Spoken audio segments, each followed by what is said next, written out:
வணக்கம். தமிழக அரசியலில் தற்போது ஒரு மிகப்பெரிய திருப்பம் ஏற்பட்டுள்ளது. திமுகவின் தலைமை மாற்றம் குறித்த முக்கிய செய்திகளை இன்று விரிவாக ஆராயப் போகிறோம். முதலமைச்சர் மு.க.ஸ்டாலின் அவர்கள் சமீபத்தில் தனது மகன் உதயநிதி ஸ்டாலின் குறித்து தெரிவித்த கருத்துக்கள் அரசியல் வட்டாரத்தில் பெரும் அதிர்வலைகளை ஏற்படுத்தியுள்ளன. தனது மகன் உதயநிதி ஸ்டாலின் அமைச்சராகவும் கட்சிப் பணியிலும் மிகச்சிறப்பாக செயல்பட்டு வருவதாகவும் அவர் ஒரு அற்புதமான பணியை ஆற்றி வருவதாகவும் முதலமைச்சர் புகழாரம் சூட்டியுள்ளார். இந்த பாராட்டு உதயநிதி ஸ்டாலின் அவர்களுக்கு கட்சியில் அடுத்த கட்ட பொறுப்புகள் வழங்கப்படலாம் என்பதற்கான ஒரு வலுவான அறிகுறியாக பார்க்கப்படுகிறது. திமுகவின் ஆட்சி அதிகாரம் அடுத்த கைக்கு மாறப்போகிறதா? மு.க.ஸ்டாலின் தனது வாரிசுக்கு வழிவிடுகிறாரா என்ற கேள்விகள் தற்போது வலுவாக எழுந்துள்ளன. அறிஞர் அண்ணாவால் தொடங்கப்பட்ட திமுக காலப்போக்கில் கருணாநிதி மற்றும் ஸ்டாலின் என வலுவான தலைமையின் கீழ் வளர்ந்து வந்துள்ளது.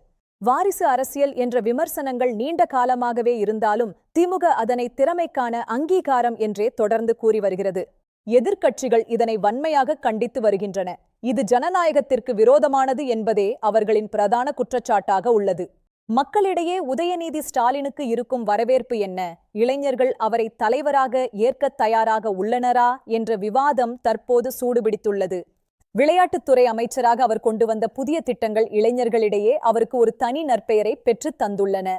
கட்சியின் அடித்தளமான இளைஞர் அணியை ஒருங்கிணைப்பதில் அவர் காட்டிய வேகம் கட்சிக்குள் ஒரு புதிய உத்வேகத்தை ஏற்படுத்தியுள்ளது. அதிகாரிகள் மட்டத்தில் அவர் காட்டும் கண்டிப்பும் கள ஆய்வுகளும் நிர்வாகத்தில் ஒரு வெளிப்படைத்தன்மையை கொண்டு வந்துள்ளதாக கூறப்படுகிறது. திராவிட மாடல் ஆட்சியை தொய்வில்லாமல் கொண்டு செல்வதே தங்களின் நோக்கம் என்று முதலமைச்சர் ஸ்டாலின் பலமுறை குறிப்பிட்டுள்ளார். சமூக நலத்திட்டங்கள் மக்களை சென்றடைவதை உறுதி செய்வதில் அவர் காட்டும் ஆர்வம் முதலமைச்சரை வெகுவாக கவர்ந்துள்ளது. கட்சியின் மூத்த தலைவர்கள் உதயநிதியின் வருகையை எவ்வாறு பார்க்கிறார்கள்? அவர்கள் உதயநிதியின் தலைமையின் கீழ் பணியாற்ற தயாரா? மூத்த தலைவர்கள் பலர் ஏற்கனவே அவருக்கு தங்களது முழு ஆதரவை தெரிவித்துள்ளனர். இது கட்சிக்குள் ஒரு சமநிலையை உருவாக்கியுள்ளது.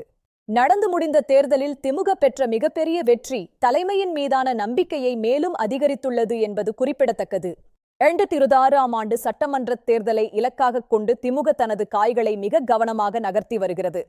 உதயநிதி ஸ்டாலின் விரைவில் துணை முதலமைச்சராக பதவியேற்கலாம் என்ற வதந்திகள் தற்போது கோட்டை வட்டாரத்தில் பரவலாக பேசப்படுகிறது.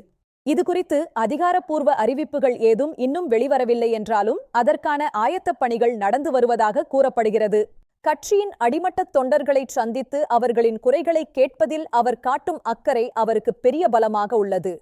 டிஜிட்டல் பிரச்சாரங்களிலும் உதயநிதி ஸ்டாலின் முன்னணியில் உள்ளார். இது இளைய தலைமுறையினரை கவர்வதற்கான ஒரு உத்தியாகும்.